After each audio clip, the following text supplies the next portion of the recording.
Hi అండి, నమస్తే. Welcome back to ఉమ్మ చేతి వంట. ఈరోజు మన వీడియోలో సింపుల్ అండ్ క్విక్గా చేసుకునే ఈవినింగ్ స్నాక్ రెసిపీ మీతో షేర్ చేసుకోబోతున్నాను. పిల్లలు అప్పటికప్పుడు ఏమైనా స్నాక్స్ అడిగినప్పుడు, లేదంటే ఈవినింగ్ టీ టైంలో చక్కగా వేడివేడిగా కారంగా తినాలనిపించిన ఇలా క్రిస్పీగా అటుకులతో పకోడీ చేసి పెట్టండి. చక్క లాగించేస్తారు. మీలో ఎవరైనా నా ఛానల్ని ఫస్ట్ టైం చూస్తున్నట్టయితే ప్లీజ్ సబ్స్క్రైబ్ చేసుకొని పక్కనే ఉన్న బెల్ ఐకన్ క్లిక్ చేసి ఆల్ అనే బటన్ క్లిక్ చేస్తే నేను ఎప్పుడు వీడియోస్ పెట్టినా మీకు నోటిఫికేషన్ వస్తుంది. సో మరి లేట్ చేయకుండా కరకరలాడే అటుకుల పకోడీని ఎలా తయారు చేసుకోవాలో చూసేద్దాం. ముందుగా ఒక బౌల్లోకి 1 కప్పు అటుకులు తీసుకోవాలి. ఈ అటుకులను 2 or 3 times శుభ్రంగా కడగాలి. అటుకుల్లో ఉన్న వాటర్ అంతా వడకట్టి ఒక 15 minutes పక్కన నానబెట్టుకోవాలి. ఒక బౌల్ తీసుకొని సన్నగా పొడుగ్గా కట్ చేసుకున్న ఉల్లిపాయ ముక్కలని తీసుకోవాలి.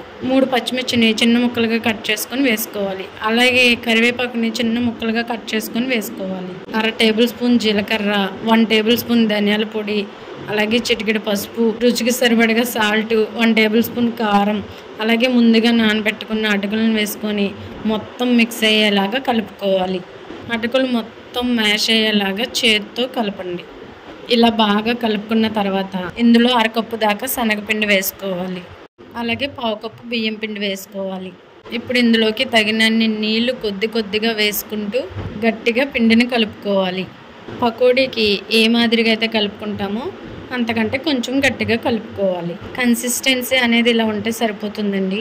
ఇలా కలుపుకున్న పిండిని పక్కన పెట్టుకొని స్టవ్ ఆన్ చేసి కళాయి పెట్టి డీప్ ఫ్రైగా సరిపడగా ఆయిల్ని వేసుకోవాలి. ఆయిల్ హీట్ అయిందో లేదో అని ముందుగా చిన్న ముద్దను తీసుకొని అందులో వేసుకోవాలి. మంటను మీడియం ఫ్లేమ్లోకి అడ్జస్ట్ చేసుకొని పకోడీ లాగా కొద్దిగా ఇలా ముద్దలుగా వేసుకోవాలి.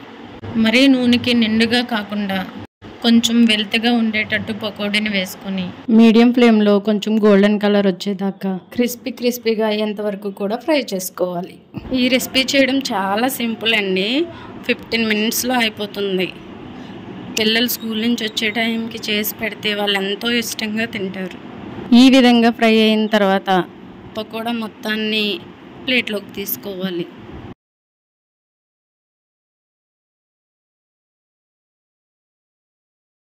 అంతేనండి, పకోడీ రెడీ అయిపోయింది. ఈ విధంగా చేస్తే పైన క్రిస్పీగా లోపల సాఫ్ట్గా ఉడుకుతుందండి. టేస్ట్ చాలా అంటే చాలా బాగుంటుంది.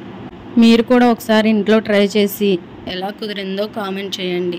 ఈ వీడియో నచ్చినట్టయితే లైక్ చేసి మీ ఫ్రెండ్స్ అండ్ ఫ్యామిలీ మెంబర్స్కి షేర్ చేయండి.